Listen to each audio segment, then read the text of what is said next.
All right, everybody, I am back with a brand new update. If you haven't already, like the video, subscribe, and smash that like button. I would greatly appreciate it. All right, now I couldn't help myself. I had to do that. Somebody made a comment the other day that they're so grateful that I don't do that in my video like a lot of other YouTubers do. And that's not how I operate. So I think it's just disingenuous, and I'm not going to do that. So I am back with a new update, but today's update is going to be a little bit different. Today's video, as you could see by the topic, is how I would fix the DCU and the DCEU. And this is coming off of these failures at the theaters and how they can fix this. Now, we have been lied to by the studio, and the fan base is fractured. There is no question about it. I get people trying to argue with me all the time. They try to argue numbers and other things, which just, it's not going to work on me. I gave you guys actual numbers in the last video, and there's a reason why these films are tanking right now. People just don't feel like they mean anything. And with the announcement of the reboot, these last 4 films, people are like, who cares? You know, they're not part of the continuity anymore, so I'm not going to bother with it. There is a way to get everybody back, especially with the studio, just Hollywood going on a strike with the writers, and the actors are going to be involved with this shortly as well. They did vote to strike, so this thing could go on for quite a while, and I'm going to talk about what they could do in the meantime to get back in the good graces of everybody and kind of appease both factions and get people back into the theater. We've been lied to, though. The first time was with Shazam, where they said, oh, if Shazam does well, he'll be one of the characters in the DCU. Then you had The Flash come out, and you had the man himself, James Gunn, say that it's one of the best superhero films he has ever seen. You also had David Zaslav say he saw it like 5 times.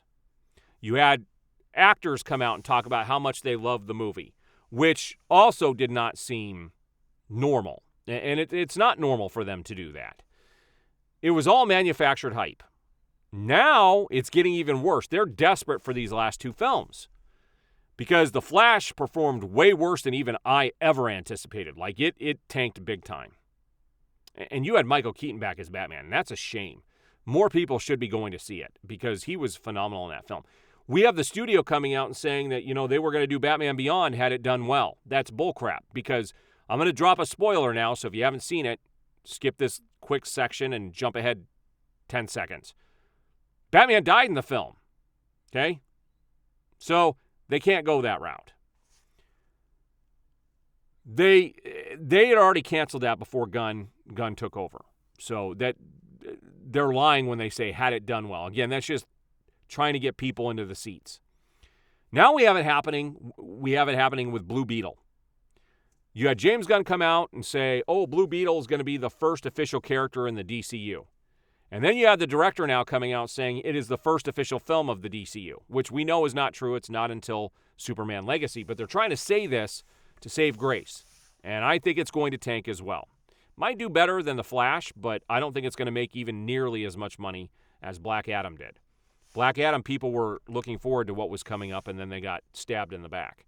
And that's why these films are suffering now. So here's my plan on how I would fix this, especially considering there is a strike and things could get pushed back beyond 2025 into 2026 and 2027. First thing I would do, perfect opportunity to re-release Man of Steel. It is the 10th anniversary of Man of Steel. And reach out to Zack Snyder and have him add in a few scenes that we haven't seen before to get people excited to come in and watch this. That would be amazing. I would go back multiple times to the theater if they re-released Man of Steel. Even as it is, I would go back multiple times. Then I would re-release Batman vs. Superman, the Ultimate Edition, because the general population never saw the Ultimate Edition. There are many people that don't even know that Ultimate Edition even exists. Then I would re-release the Suicide Squad, but not the one that was released in theaters. I would release David Ayer's version of the Suicide Squad because general audiences and fans have never seen that version of the film. What a great way to segue into Zack Snyder's Justice League finally being released in theaters for general consumption by the public. The thing is, all of these films are done. It's not going to cost the studio a lot of money to add maybe a couple of scenes to Man of Steel, to release Batman vs. Superman and Zack Snyder's Justice League in theaters. And when they release Zack Snyder's Justice League, I would leave a couple of months in between, break it into 2 parts, and then release them a couple of months apart. You get nothing but bank off of this. Okay, you can make a lot of money, which is going to help them because they're not going to have a whole lot of new material to be released over the next couple of years because of what is happening behind the scenes. In the meantime, I would greenlight the Batman solo movie with Affleck and Joe Manganiello as Deathstroke. That script is already written. There are lots of insiders who said that was the best Batman script they have ever read. Get that in the theaters. Get people hyped. And then I would announce Zack Snyder's Justice League 2 and 3 as an Elseworlds story to finish it up.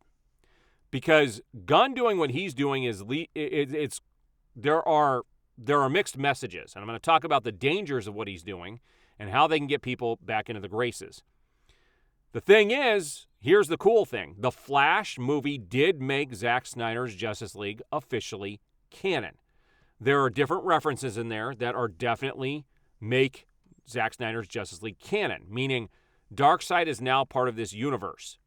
And, a lot of people say I'm not a true DC fan, but I certainly am. And the one thing I know about Darkseid is that Darkseid is the one constant amongst all of the different multiverses and timelines. He's the same guy in all of them. There is one universal Darkseid. This is why I think the New Gods movie was canned, because what Zack Snyder created, they weren't going to be able to top that. And I call this the kind of the Game of Thrones effect. The Game of Thrones came out and was a TV show. It was higher budget, higher production values than any show that has ever been released on TV.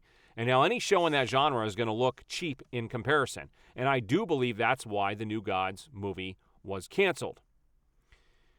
So I would go ahead, and that's the problem with and that's my point here, is the point with what Gunn is doing, is if he's going to only take part of the DCEU and kind of melt it together as one of the alternate timelines, Darkseid is going to have to be the same, which means you can't use him in the future unless you're going to use Zack Snyder's version. Or they're going to, they could use somebody like Mongol, and Mongol's not as threatening as Darkseid is. And so I don't think we would ever see either of those characters on the screen if we go with Gunn's plan. It's either that or make Gunn's universe completely separate and not even part of what Zack Snyder started and what the DCEU was, and to finish it out, officially finish it out. The point is, you've got to appease both sides. I'm not saying stop what Gunn is doing, but I'm saying take your time with it. It doesn't need to come out in the next 2 years.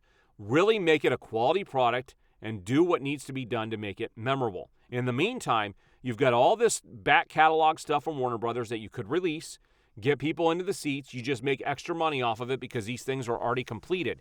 And in the meantime, I would also release Batman Forever, the extended version, in theaters as well to make more money. It's the craziest thing what's going on right now. And it's funny because right now, I talked about this in one of my other videos, that I consider a lot of these movies shovelware for movies, shovel movies, because of they're just putting them out there to make a quick buck, and they're not putting any effort into it. Because Christopher Nolan came out just yesterday and said it's interesting with these studios that there are 2 types of movies. You have the studio films, and you have the films that the filmmakers are making. And he said the films that the studios are making are garbage. And I would agree with him. So this is how I would fix the DCU and the DCEU. Release stuff that's already done, and whatever it takes, pay Ben Affleck whatever it takes to come back and direct and star in that Batman film, and you would have a massive blockbuster on your hands. And they should also announce Man of Steel 2 as well. I want to see this storyline finished out. If you do this, you're going to get the graces of both sides. Because I'll tell you what, the Gunn people really hate anything that the DCEU is. But the Snyderverse people are a much bigger group, and you can see that by the theater reaction right now. This can be fixed, but they're running out of time, and they're running out of options. But I honestly don't think that James Gunn or David Zaslav even care or want to fix it. All right, so there's kind of my update for right now. I will be back with another update maybe later today or possibly tomorrow. I do appreciate the support. We will see you on the next video.